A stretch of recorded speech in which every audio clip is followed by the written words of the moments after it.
ऐसा कहा गया है कि शुष्क भोजन हो जिसमें तरी युक्त सब्जी वगैरह ना हो तो घूंट घूंट थोड़ा पानी पी सकते हैं, या जैसे बहुत गर्मी है, गर्मी में बहुत प्यास लगती है तो बीच बीच में थोड़ा पानी पी सकते हैं। नहीं तो भोजन के समय पर हमको पानी नहीं पीना चाहिए। और भोजन के आधा घंटे के बाद में गर्मी हो तो, सर्दी हो तो और भी पौने घंटा, लगभग आधे घंटे में, क्योंकि जब भोजन और जल इकट्ठा हो जाता है वो पाचन होने में परेशानी पैदा करता है, क्योंकि जल तो पहला चला जाएगा आंतों में, जहाँ जहाँ छिद्र होगा पानी निकल जाएगा, आहार धीरे धीरे पचेगा। तो भोजन को पचने में जैसे आप समझिए कि जो अग्नि है, अग्नि में पानी डाल दें तो उसमें कोई चीज़ आप रखोगे तो पकेगा नहीं।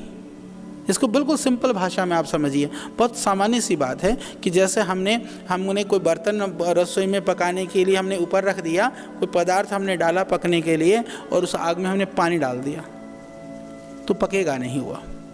तो इसी तरह से यदि जल के साथ भोजन को लेते हैं उससे जठराग्नि मंद होती है, इसीलिए वह भोजन पचेगा नहीं पचेगा तो इंडाइजेशन होगा, गैस्ट्रिक ट्रबल होगी, एसिडिटी बनने लगेगी, और ज़्यादातर जो बीमारियां होती हैं वो इंडाइजेशन से ही शुरू होती हैं। सबसे पहले हमारा पेट खराब होता है, किसी को दस्त लगने शुरू होते हैं, किसी को कब्ज होना शुरू होता है, किसी को एसिडिटी बनती है, फिर उसके बाद पाइल्स होगा, पाइल्स होने के बाद किसी को बहुत ज़्यादा जलन वगैरह शुरू होगी, किसी को फिर अल्सर हो जाएगा, किसी को फिर हार्ट की प्रॉब्लम हो जाएगी, किसी को डायबिटीज़ हो जाएगा। वहीं से शुरू होती हैं बीमारियाँ। तो उस मूल को रोकने का उपाय यही है कि आप भरसक प्रयास करिए कि आपका पेट ठीक रहे।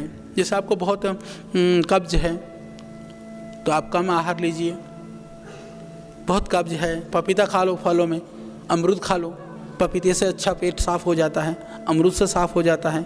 रात को त्रिफला ले लो, वो भी नहीं है तो मुनक्का सब जगह मिल जाता है, 20-25 मुनक्के को दूध में उबाल करके ले लीजिए, उससे पेट साफ़ हो जाएगा।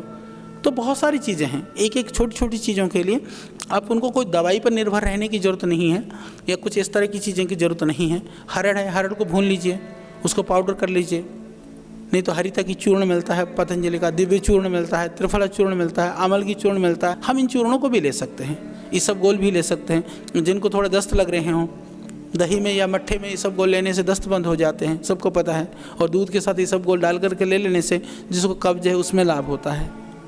उड़द की दाल बनी हुई हो तो उड़द के साथ मूली नहीं खानी चाहिए, क्योंकि वो उसके ये बिल्कुल प्रकृति विरुद्ध होने से।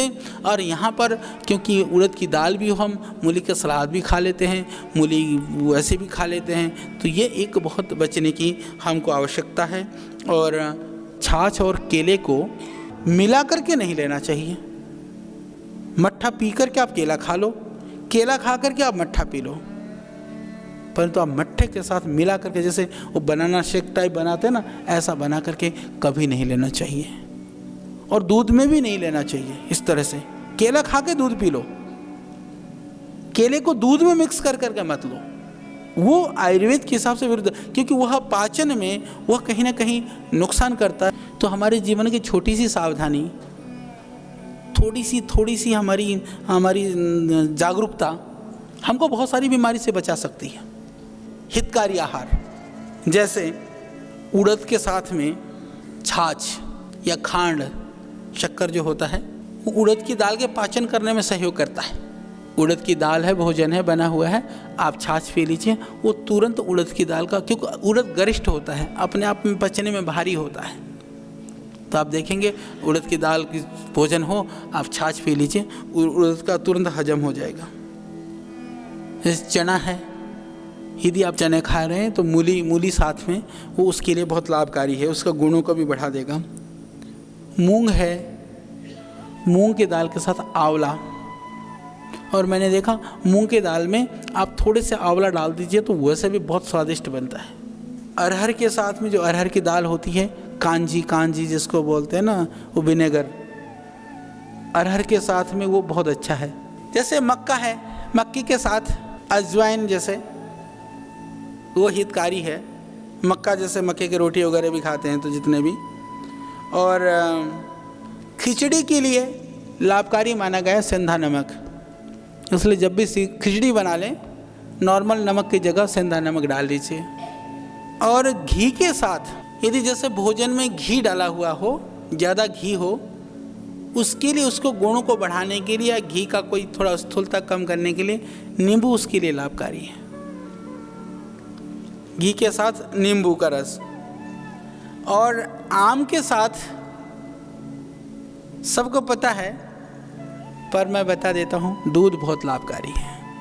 पका हुआ जो आम होता है ना, तो आम रस में दूध मिला करके या आम खा करके दूध पीने से उसकी गुणों की खूब वृद्धि होती है। और केले के साथ जो लाभकारी संयोग माना गया है आयुर्वेद में, वह घी है। और केले का हजम करने के लिए वह इलायची, हजम करने के लिए इलायची है और उसके लाभ को बढ़ाने के लिए घी है। किसी ने ज़्यादा केला खा लिया हो और पेट भारी हो रहा हो तो इलायची खा लो, तुरंत हजम हो जाएगा। जैसे मिश्री है, उसके साथ सौंठ, जैसे हम ये पिस्ता, अखरोट, बादाम ये सब खा लिया हो तो उसके लिए लौंग।